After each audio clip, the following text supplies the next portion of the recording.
10वें अध्याय में विभूति योग का वर्णन है। अहम सर्वस्व प्रभो मत्ता सर्वं प्रवर्तते इति मत्वा भजन्ते मां बुधा भाव समन्विता। भगवान कहते हैं संसार में अनेक प्रकार की चीजों से मिलकर के संसार बना हुआ है और इसलिए यहाँ संसार में कोई ऐसी वस्तु नहीं है जो ना हो। अच्छा भी है, बुरा भी है, सुख भी है, दुख भी है, मान भी है और अपमान भी है, दिन भी है और रात भी है, जन्म है और मृत्यु भी है। इन सब में विभूति है परमात्मा की, एक के बिना दूसरे का कोई अस्तित्व नहीं। अगर संसार में सभी अच्छे ही अच्छे व्यक्ति होते तो ये संसार नहीं होता, क्योंकि जड़ चेतन गुण दोषमय विश्वकीन करता है। भगवान ने सारी चीजें 10वें अध्याय में बता दिया। एक जगह व्यक्ति का जन्म हुआ है, वो प्रसन्न हो रहा है, दूसरी जगह एक व्यक्ति की मौत हो गई, वो रो रहा है। यहाँ जीवन में एक व्यक्ति का फूलों से सम्मान हो रहा है, दूसरे व्यक्ति का गालियां दी जा रही, उसकी मार पिटाई हो रही है, अपमान हो रहा है। तो ये संसार ही इसी को कहते हैं और इसलिए इसमें जो विभूतियां अलग अलग दिखाई देती हैं और इसलिए बहुत से व्यक्ति अलग अलग प्रकार के, कोई जुआ खेलने लगता है, कोई दूसरों के पानी पिलाने के लिए प्यार लगा देता है, कोई व्यक्ति किसी को दान देता है तो कोई व्यक्ति दूसरे के घर में चोरी कर लेता है। यही संसार है। तो यहाँ संसार में आकर के हमें ये सोचना पड़ेगा कि ये सब संसार में ये सारी चीजें हैं, हम इसमें से किस रास्ते को चुने।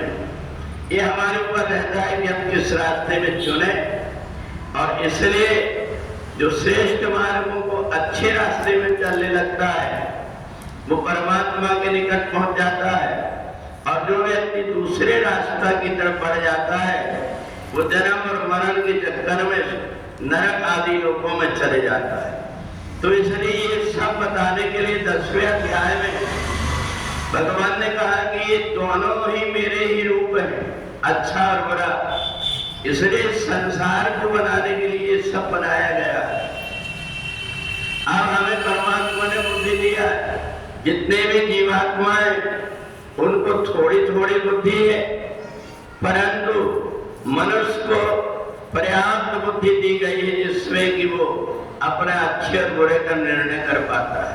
तो इसलिए संसार में जो कुछ भी दिख रहा है परमात्मा की विभूति है, ऐसा मान करके जो व्यक्ति अपने काम की चीज अपने पास ले लेता है और बाकी चीजों को छोड़ देता है। सारी चीजों को अगर अपने पास रखने की कोशिश करेगा ये हो नहीं पाएगा।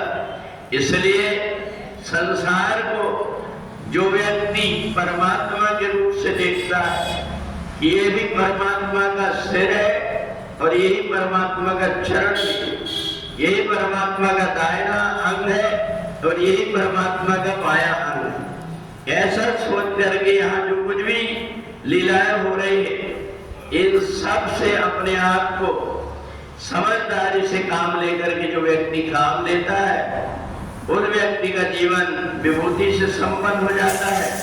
और जो व्यक्ति बुराइयों में पड़ जाता है, जहर भी है अमृत भी है, इन सब में से जो व्यक्ति अमृत पीता है वो अमरता की तरफ बढ़ता है, जो जहर पीता है वो मौत की तरफ बढ़ता है।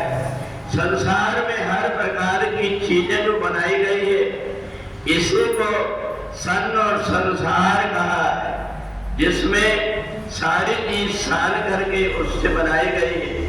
और इसलिए हमें इसमें से अपने काम की चीजें ग्रहण करके और बाकी आसान चीजों को छोड़ करके ज्यादा से ज्यादा हमारा मन, हमारा समय परमात्मा की भक्ति में लगे। इसके लिए व्यक्ति के जीवन में कई प्रकार के दुख भी आते हैं और इसलिए दुख आते हैं कि सुख के समय में व्यक्ति को अच्छे काम करने की याद नहीं रहती, क्योंकि सुख के दिन यूं ही बीत जाते हैं तो जीवन में जब दुख आता है तब उसे पता लगता है कि नहीं, परमात्मा का आश्रय ले लेना चाहिए। तो इसलिए जीवन में अर्थात ये मान ले कि हर ठोकर व्यक्ति को गिराने के लिए नहीं होती, बल्कि भविष्य में वो संभल करके चले, इसलिए वो ठोकरें लगती है। तो जो समझदारी से काम ले लेता है वही परमात्मा के निकट पहुंच जाता है। बोले वृंदावन बिहारी लाल की।